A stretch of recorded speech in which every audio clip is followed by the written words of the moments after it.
नमस्कार प्रेक्षकांनो, या मालिकेच्या आजच्या जबरदस्त भागामध्ये आपलं स्वागत आहे. आणि त्यामध्ये राजकुमारला फोन केल्यानंतर इकडे आता ऐश्वर्या विचार करते की एक वेळेस सूर्य ह्या पश्चिमेला उगवेल, पण राजकुमारचं बदलणं काही शक्यच नाही आणि तेही एवढ्या लवकर. नक्कीच काहीतरी गडबड आहे. नक्की राजकुमारचं काय चाललं तेच काही कळत नाही असा विचार आता ऐश्वर्या येरझाऱ्या मारत करत असते. आणि जर राजकुमारने काही मोठा प्लान केला असेल तर तो मला यामध्ये सामील करून का घेत नाहीये असा प्रश्न आता ऐश्वर्याच्या डोक्यात पडतो. आणि त्याचा कदाचित माझ्यावर विश्वास नसेल राहिले का, आणि त्याने यावेळेस अगदी व्यवस्थित प्लॅनिंग केलं असेल असे विचार आता ऐश्वर्या करते. मला वाटतंय राजकुमार माझी परीक्षा घेतोय आणि बघूया यामध्ये तो हरतो की मी. तेवढ्यात आता ऐश्वर्याच्या लक्षात येते आणि ताबडतोब ऐश्वर्या त्या गाडीवाल्या आता मेकॅनिकलच्या मालकाला फोन करते आणि लगेच आता त्याला म्हणते की हे बघा, माझी गाडी नादुरुस्त झाली, तेव्हा तुमच्याकडच्या माणसाला लवकरात लवकर पाठवा आणि स्पेशली राजकुमारला पाठवलं तर चांगलं होईल, कारण त्याने अगोदर माझी गाडी दुरुस्त केली आणि तो चांगलं काम करतो. तेव्हा आता तो मालक म्हणतो नाही, राजकुमार नाही येऊ शकत. तेव्हा आता ऐश्वर्या त्यालाच पाठवण्याचा आग्रह धरते. ऐश्वर्या म्हणते की माझं नाव ऐश्वर्या मेंदळे आहे आणि मी तेव्हा रूपम कॉस्मेटिकची मालकीण आहे आणि माझ्या गाडीला मी कोणत्याही ऐऱ्यागैऱ्याला हात लावू देणार नाही. आणि ऐश्वर्या म्हणते की मी तुमची कंप्लेंट करू का, तुम्ही सांगताय त्याला. तर तो घाबरतच म्हणतो नको मॅडम, मी पाठवतो त्यांनाच. आता इकडे तिलोत्तमा, चंद्रकांतराव आणि सारंग ब्रेकफास्ट करत असतात. तर सारंग म्हणतो की मॉम, मला वाटतंय नवीन प्रॉडक्टचं आता प्रोडक्शन आपण सुरू करायला हवं. तेव्हा आता चंद्रकांतराव म्हणतात की ऑलरेडी सारंग आपल्यावर खूप सारा प्रोडक्शनचा प्रेशर आहे, नवीन प्रॉडक्टचा प्रेशर घ्यायला तुला जमेल का. तेव्हा आता सारंग म्हणतो की आपण हर्बल प्रॉडक्ट सुरू करू. तिलोत्तमा म्हणते का, तर सारंग म्हणतो आता हे जे काही घडलं ते केमिकलच्या प्रॉडक्टमुळे घडलं आहे. सारंग म्हणतो की आपण जे केमिकल मागवतोय ना आपल्या कंपनीमध्ये ते चेक करण्यासाठी आपल्याकडे कुठलीच यंत्रणा नाही आहे. सारंग म्हणतो की तसंच केमिकल येतं आणि ते प्रॉडक्टमध्ये आपण तसंच वापरतो.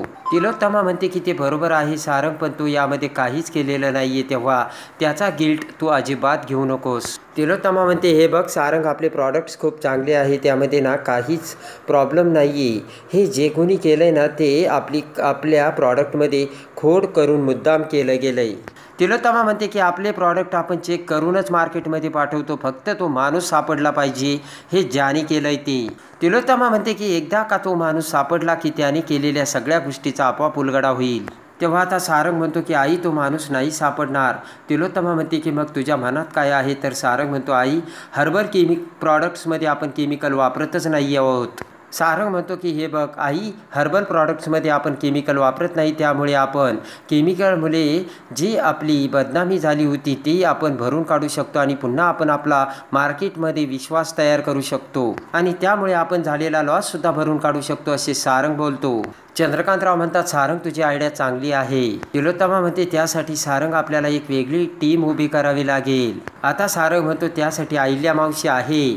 तर तिलोत्तमाला सुद्धा आता आनंद होतो आणि तिलोत्तमा म्हणते की खरंच अहिल्या हे सगळं व्यवस्थित हँडल करील. आता इकडे बबलू हा किरणला फोन लावतो आणि म्हणतो किरण उचल लवकर फोन. आणि खूप सारे आता बबलूने मिस कॉल करताच किरण फोन उचलते आणि म्हणते काय रे बबलू, किती मिस कॉल करतोस. तेव्हा बबलू म्हणतो तू जर फोन उचलला असता तर कशाला केला असता. त्यानंतर आता किरण म्हणते की अगं अरे बाबांचा आवरत होती, बोल ना. तर बबलू म्हणतो मी तुझ्याबद्दल सारंग दादाशी बोललो, तुझ्या जॉबबद्दल, आणि खरंच एक गुड न्यूज आहे. तर आता किरण खुश होते आणि म्हणते की अरे काय म्हणाले मग सारंग सर, आणि ते ज्यांच्यामुळे जेलमध्ये गेले होते तरीसुद्धा मला ते जॉब देतील का. किरण म्हणते मला नाही वाटत की ते मला जॉब देतील म्हणून. बबलू म्हणतो की किरण तू हे जे काही बोलली ना तोच सारंग दादा बोलला आहे. किरण म्हणते मला माहिती ते मला कामावर नाही ठेवणार. बबलू म्हणतो की थांब मला बोलू दे, आणि सारंग दादाने तुला इंटरव्ह्यूला बोलावलंय. ते ऐकताच आता किरण आश्चर्यचकित होते. किरण म्हणते पण हे कसं काय शक्य झालं. तेव्हा बबलू म्हणतो की सारंग दादाला आपण शब्द टाकला म्हणजे तो काय फेल होणार आहे का. किरण आता बबलूचे आभार मानते आणि म्हणते आता तर माझा विश्वासच बसलाय, कारण तुझा वशिलाच तेवढा मोठा आहे बबलू. तर बबलू सुद्धा खुश होतो. इकडे आता सकाळी तारा तिचे आवरून सावलीकडे येते आणि म्हणते सावली अगं काय करते, सावरली की नाही. तेव्हा सावली म्हणते की कशासाठी. तारा म्हणते अगं विसरलीस का काय, आपल्याला रियाजला जायचंय मामाच्या घरी, मामाने काय सांगितलंय. तारा म्हणते हे बघ सावली, आता भरपूर कार्यक्रम येत आहेत आणि त्यासाठी आता रिहर्सल करायलाच हवी, आणि एकतर तुझा सूर लागत नाहीये. त्यामुळे रिहर्सल करावीच लागणार आहे. तर सावली म्हणते पण घरी काय सांगायचं. तारा म्हणते की हे बघ सावली, तो तुझा प्रश्न आहे, कारण रिहर्सलची गरज तुला आहे. तुझे सूर जर लागले नाही तर बदनामी माझी होणार आहे, असे तारा सावलीला बोलते. तेव्हा तारा म्हणते की सगळेजण तारा वजेला ओळखतात, तुला कुणी नाही ओळखत सावली. तारा म्हणते की हे सगळं मला सुद्धा करायचं नाहीये, कारण मला खूप कंटाळा आलाय, पण तुझ्यामुळे मी अटकली. सावली म्हणते माझ्यामुळे? तारा म्हणते तुलाच तुझा शब्द पाळायचा होता. सावली म्हणते की फक्त माझा शब्द नाही तारा मॅडम, माझा संसार, माझी माहेरची मंडळी सगळीच मला बघावी लागतात. तारा म्हणते की माझं भविष्य तुझ्यावरच अवलंबून आहे, असंच मला म्हणावं लागेल सावली आता. तारा म्हणते हे बघ सावली, जे कारण तू सगळ्यांना देते ना तेच कारण आता सगळ्यांना दे आणि चल लवकर रियाज करायला. सावली म्हणते की ती कार्यक्रमाच्या वेळेस देत होती, आता आपल्याला रियाजला जायचंय तारा मॅडम. तारा म्हणते त्यांना कुठं कळणार आपण कार्यक्रमाला जाणार आहोत की रियाजला. आणि इकडे आता मेकॅनिक बनून राजकुमार हा मेंदड्यांच्या घरासमोर आलेला असतो. तेवढ्यात आता ऐश्वर्या राजकुमार समोर येते आणि म्हणते की तुमचं स्वागत आहे. आणि राजकुमार दादा, घरात येण्यासाठी हे तुमचे सगळे नाटकं चाललीत ना. तर राजकुमार ऐश्वर्याकडे बघतो. आता राजकुमार म्हणतो की कुठली गाडी बंद पडली, ही का ती?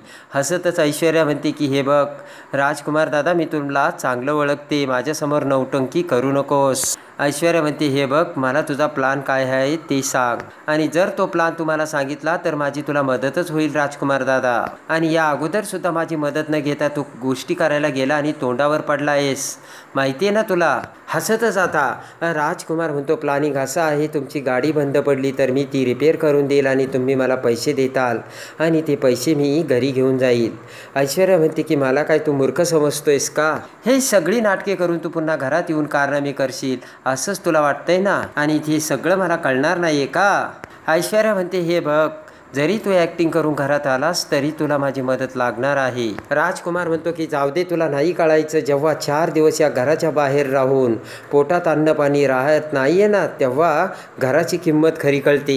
हसतच राजकुमार म्हणतो स्वतःच्या पायावर उभं राहायचं, म्हणूनच हे मेकॅनिकचं काम एवढंच मला जमतंय. राजकुमार म्हणतो सॉरी, तुम्हाला पटत नसेल पण मी आता काहीच करू शकत नाही. आणि त्यानंतर इकडे ऐश्वर्या आता राजकुमारच्या हातात चावी देत म्हणते की तू माझी गाडी रिपेअर करायची आणि व्यवस्थित ती चावी माझ्याकडे घरात आणून द्यायचीस. तर आता ऐश्वर्या तिथून निघून जाते. तर राजकुमार म्हणतो ऐश्वर्या मॅडम घरात यायला मला जमणार नाही. इकडे आता बबलू हा घरामध्ये असताना किरण आता तिथे येते. तर बबलू किरणला कॉफी घेऊन येतो. तेव्हा आता बबलू त्याच्या शर्टकडे बघू लागतो. तर किरण म्हणते शर्ट छान दिसतोय बबलू तुला.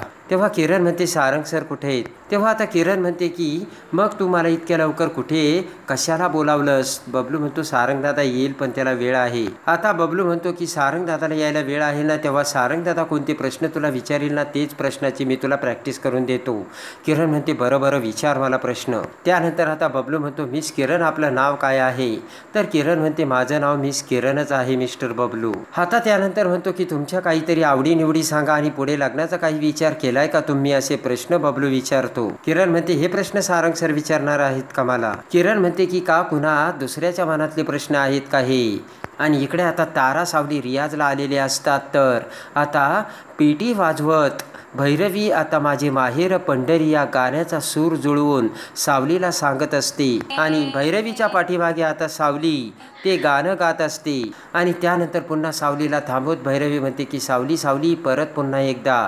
सावली पुन्हा एकदा ते गाणं गाऊ लागते. आता ते ऐकून आता भैरवी म्हणते अगं सावली घशाची काय अवस्था करून घेतलीस? आणि भैरवी म्हणते की तुझा आवाज नीट लागत नाही आणि तुझा श्वास तुला पुरत नाहीये. भैरवी म्हणते हे बघ सावली बस झालं आता. मान्य आहे की मी तुला बळजबरी करते गाणं गाण्यासाठी आणि कधी कधी तुला इच्छेविरुद्ध सुद्धा गाणं गावं लागतं, तरी सुद्धा सावली अगं तुझ्या गळ्यात साक्षात सरस्वती आहे आणि गाण्याचं तुला विठ्ठलाचं वरदान आहे असे भैरवी सांगते. माझ्यासाठी तारासाठी जाऊ दे पण स्वतःच्या आतमधल्या कलाकारासाठी गाण्याची काळजी घेशील का तू? असे भैरवी सावलीला बोलते. भैरवी म्हणते हे बघ एका कलाकाराला स्वतःच्या जिभेवर ताबा मिळवता आला पाहिजे. मला माहिती तुझी खूप भटकंती झाली, खूप प्रवास झालाय तुझा आणि जेव्हा हे सगळं होईल तेव्हाच तो खरा कलाकार वाटतो आणि त्यासाठी एका गायकाला कितीतरी त्याग करावे लागतात असे भैरवी समजावते. आता भैरवी म्हणते तुला शेवटची शेवटची वॉर्निंग.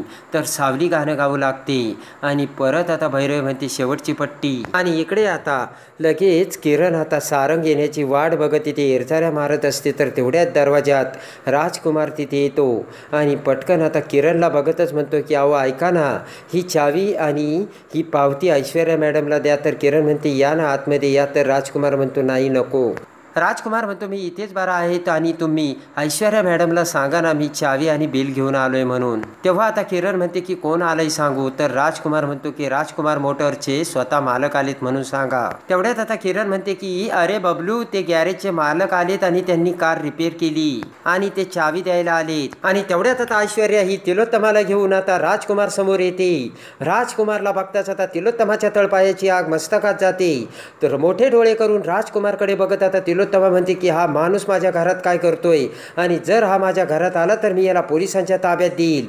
तेवढ्यात आता राजकुमार म्हणतो की अहो मॅडम चिडू नका, मी तुमच्या घरात आलेलो नाहीये, मी तुमच्या घराच्या बाहेरच आहे आणि माझ्या क्लायंटची गाडी देण्यासाठी मी इथे आलोय. हो ना ऐश्वर्या मॅडम, अशी आता राजकुमार बोलतो. आणि या घराशी माझा काही संबंध सुद्धा नाहीये, फक्त ऐश्वर्या मेंदळेंची गाडी बिघडली त्यामुळे मी इथे आलोय. आता ती ऐकून तिलोत्तमा अवाक होती. आणि तेवढ्यात आता राजकुमार म्हणतो की मॅडम गाडी रिपेअर झालेली आहे, ही चावी आणि गाडीचं बिल घ्या आणि मला मोकळं करा यातून. तेवढ्यात चंद्रकांतराव तिथे येतात आणि म्हणतात की राजकुमार तू. आणि तेवढ्यात चंद्रकांतराव म्हणतात राजकुमार तू इथे काय करतोय. तर हळू आवाजात किरण म्हणते की बबलू हे तेच राजकुमार आहेत का. तर बबलू म्हणतो हो. आणि तेवढ्यात आता ऐश्वर्या म्हणते की याची ही नवीन नाटकं सगळ्यांना कळायला हवी म्हणून मी याला इथे बोलावलंय. आणि ते ऐकताच आता तिलोत्तमा ही रागाने आता राजकडे बघते. तर राज आता खाली मान घालतो. आणि त्यानंतर आता इकडे सावली ही सारंगकडे येते. तर सारंग आता सावलीला म्हणतो की सावली अगं तुला माहिती आहे का, राजकुमार दादा आपल्या घरी येऊन गेला. ते ऐकताच आता सावलीला धक्का बसतो आणि सावली म्हणते की काय, कशाला आली होती ते. तेव्हा आता सारंग म्हणतो की ऐश्वर्याची गाडी रिपेअर करायला आला होता आणि गाडी रिपेअर करून पुन्हा गेला. तेव्हा आता सावली म्हणते की हे बघा सारंग सर, ऐश्वर्या मॅडम मला वाटतंय हे सगळं मुद्दाम करीत असेल. मला आता ऐश्वर्या मॅडमवरती संशय यायला लागलाय सारंग सर. सावली म्हणते की सारंग सर तुम्ही मला एक सांगा ना, ऐश्वर्या मॅडमने गाडी नीट करायला राजकुमार दादांनाच का बोलावलं. आणि त्याच वेळेस आता घडलेली असते ती सगळ्यात मोठी भयानक घटना आणि ती म्हणजे तिलोत्तमा आता गुड न्यूज देण्यासाठी अमृताकडे येते. आणि अमृताला मिठीत घेत आता तिलोत्तमा म्हणते की अमृता मला तुला सांगताना खूप आनंद होतोय की मी तुझं दुसरं लग्न ठरवलंय. ते ऐकताच आता अमृताला सगळ्यात मोठा धक्का बसलेला असतो आणि ताबडतोब अमृता आता सावलीला फोन करते. आणि सावलीला फोन करता क्षणी आता अमृता सावलीला म्हणते की मॉमने माझं दुसरं लग्न ठरवलंय सावली आणि मला काहीच कळत नाहीये, काय करावं. तर ते ऐकताच आता सावलीला धक्का बसतो आणि सावली म्हणते काय. आणि त्यानंतर आता सावली अमृताला समजावते आणि शांत राहण्यासाठी सांगते. तर इकडे आता तिलोत्तमाने अमृताला सांगितलेले असते की तुला बघायला ते पाहुणे येऊ राहिलेत अमृता, तू लवकर आवरून तयार राहा. आणि आता अमृताला काय करावे आणि काय नाही कळत नसते. तर इकडे सावलीला सुद्धा मोठा धक्का बसलेला असतो. आणि ताबडतोब आता वाऱ्याच्या वेगाने सावली विचार करत आता राजकुमारकडे येते. तर राजकुमार हा आता त्याच्या गॅरेजवर गणपती बाप्पाला अगरबत्ती लावून आता मनोभावे गणपती बाप्पाची पूजा करत असतो. आणि तो राजकुमारचा भयानक नजारा बघून आता राजकुमार खरोखर बदलल्याचे सावलीसमोर आलेलं असतं. आणि तेवढ्यात आता गणपती बाप्पाला पाठीमागे येऊन सावली हात जोडते. तर राजकुमार आता समोर असतो.